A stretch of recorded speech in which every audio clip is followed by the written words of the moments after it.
Class 8th, chapter comparing quantity. Today's topic we will discuss compound interest. बच्चे compound interest की short form CI भी बोल सकते हो. बच्चे कंपाउंड इंटरेस्ट डिस्कस करने से पहले हमें प्रिंसिपल टर्म्स क्या होती है, इंटरेस्ट टर्म क्या होता है और अमाउंट टर्म क्या होता है.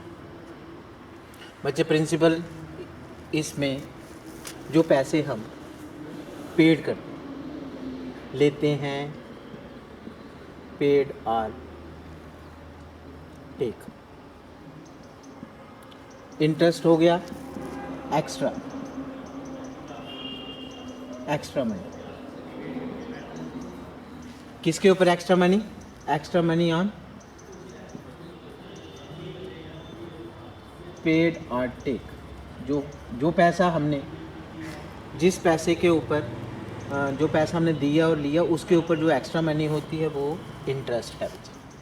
और अमाउंट जो होगा वो प्रिंसिपल प्लस इंटरेस्ट होगा.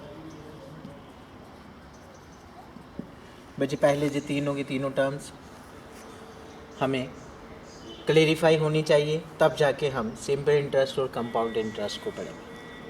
बच्चे आज हम डिस्कस करेंगे इंटरेस्ट.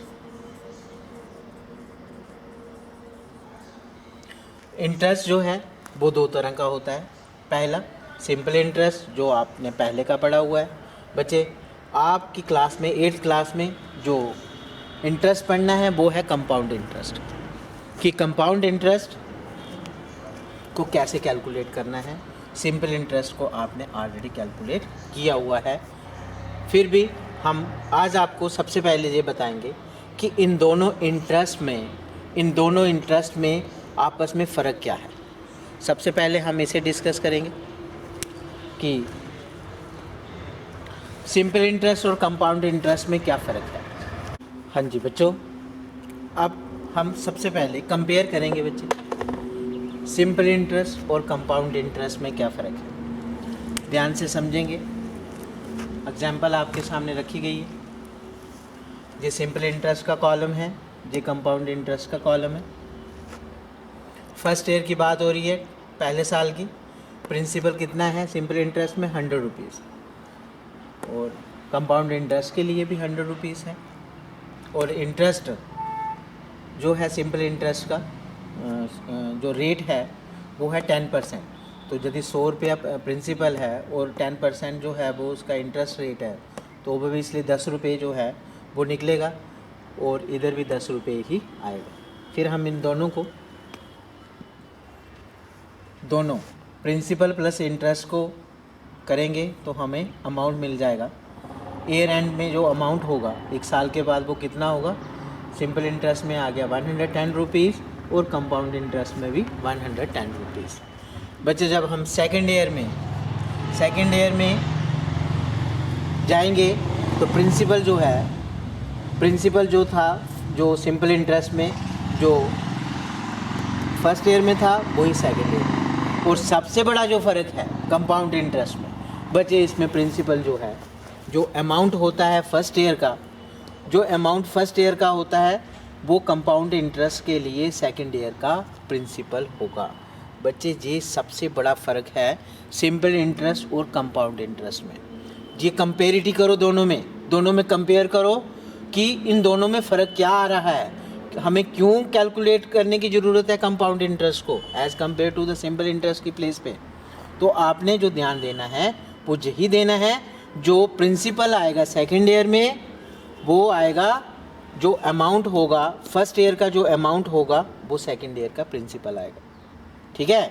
और इसी तरह से फिर आगे जो इंटरेस्ट होगा वो भी चेंज हो जाएगा. जैसे इधर 100 रुपये के ऊपर 10 रुपये जो है वो इंटरेस्ट आया और इन दोनों को ऐड करके अब इधर 110 रुपये के ऊपर आपने 10% निकालना है.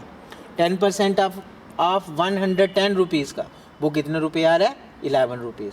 लेकिन सिंपल इंटरेस्ट में सेकेंड ईयर के लिए जो प्रिंसिपल है वो 100 है और रेट ऑफ इंटरेस्ट भी 10 रुपीज़ ही आ रहा है. तो ये दोनों में सबसे बड़ा फ़र्क है सिंपल इंटरेस्ट कैलकुलेट करने में और कंपाउंड इंटरेस्ट को कैलकुलेट करने में.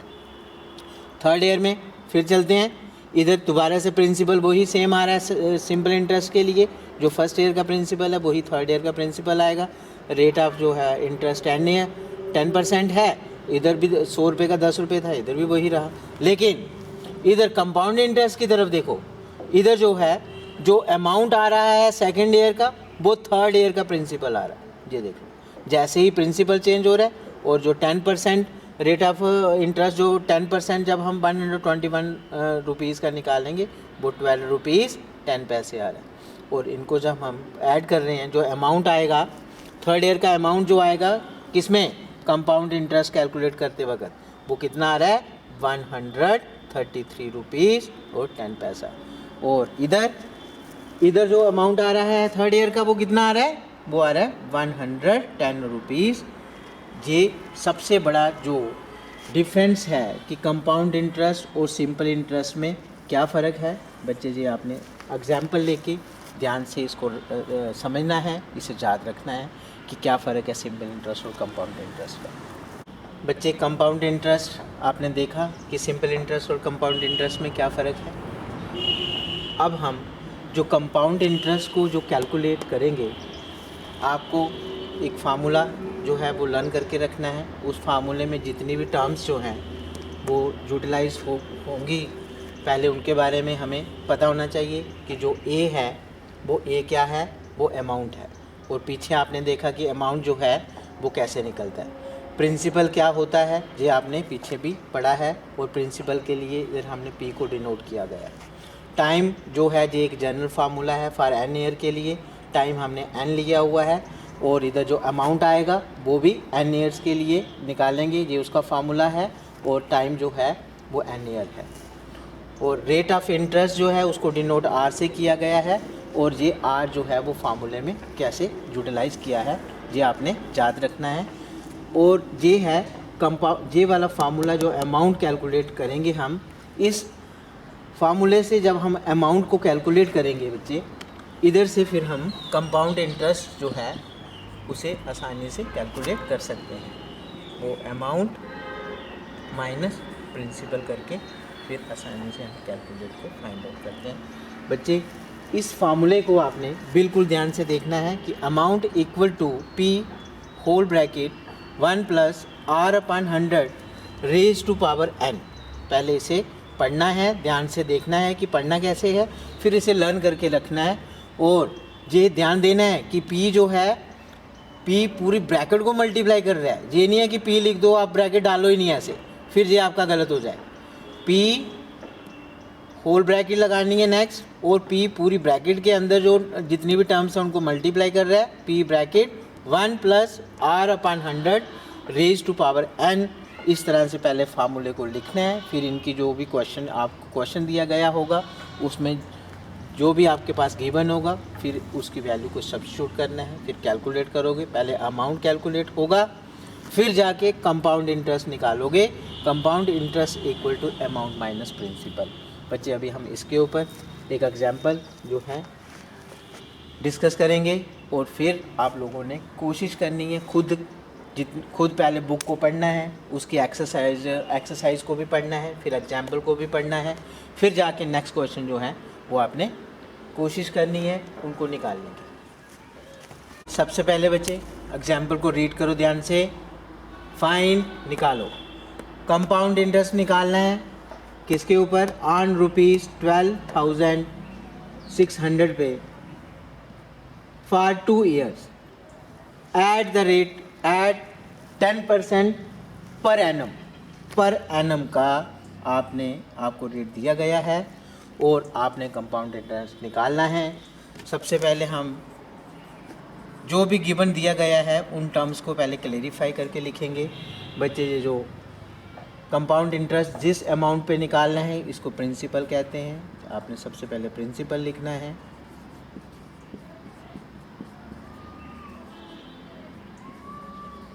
फिर 2 ईयर टाइम है, एन की वैल्यू जो है वो 2 ईयर है।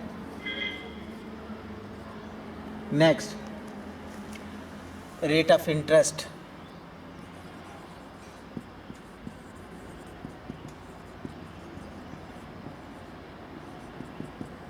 इंटरेस्ट इक्वल टू 10%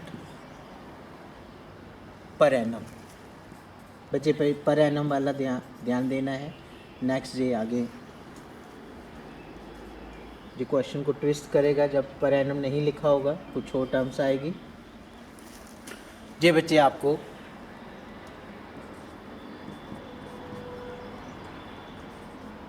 जो पीछे फार्मूला आपने देखा, सबसे पहले जो गिवन है वो लिखना है। अब हमें वही फार्मूला जो है उसका यूटिलाइज करना है। फार्मूले में क्या लिखा था? Amount A equal to P bracket 1 plus R/100 raise to power n। ठीक है, इस क्वेश्चन में n की वैल्यू जो है वो 2 है, R की वैल्यू 10 है, P की वैल्यू आपके पास 12,600 है। तो बच्चे अमाउंट निकालना है, इक्वल टू की प्लेस पे इक्वल टू, प्रिंसिपल की प्लेस पे 12,600 ब्रैकेट 1 प्लस R कितना है क्वेश्चन में? 10 और R/100 और रेज टू पावर n कितना है? 2। बच्चे सबसे पहले जो फार्मूला की प्लेस पे जब आप वैल्यू लगाओगे वो बड़े ध्यान से लगाइए। इसके नेक्स्ट जो है कैलकुलेशन जो है वो कैलकुलेशन आपको आती है। यही नया टॉपिक था इसमें आपके लिए कि आपको गिवन में क्या दिया गया होगा, फिर फार्मूला कैसे लगाना है, फिर फार्मूले की प्लेस पे जो वैल्यू है वो कैसे सब्स्टिट्यूट करनी है। अब इसकी कैलकुलेशन जो है, कैलकुलेशन आपको आती है, वो आपने खुद स्टडी करनी है। और इसी तरह के क्वेश्चन जितने भी आपकी एक्सरसाइज में हैं वो आपने खुद कोशिश करनी है। कोई भी क्वेश्चन यदि आप लोगों को प्रॉब्लम आती है तो आपने 9018571456 नंबर आपके पास है, इस नंबर पे आपने कॉल करना है। कॉल करने का टाइम जो है वो 5 PM to 7 PM के बिटवीन होगा। थैंक यू बच्चों।